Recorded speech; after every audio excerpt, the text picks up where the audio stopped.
ভিক্ষুক রাস্তা দিয়া যায় আর জমিদারের পুত্রবধূও যায়। একজন সামনের থেকে আসতেছে, একজন সামনের দিকে যাইতেছে। দুইজনের ক্রসিং এর সময় ভিক্ষুকের গায়ের কাদা জমিদারের পুত্রবধূর গায়ে লেগে গেছে।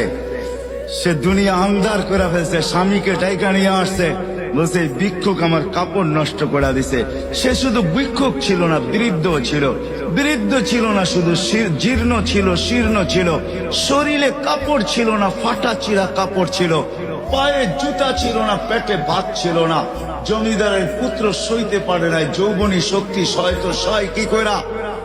তার স্ত্রীর গায়ে ভিক্ষুকের কাদা, বস সমগ্র শক্তিকে হাতে জমা করা, একত্র করা বৃদ্ধের গালে বসায়।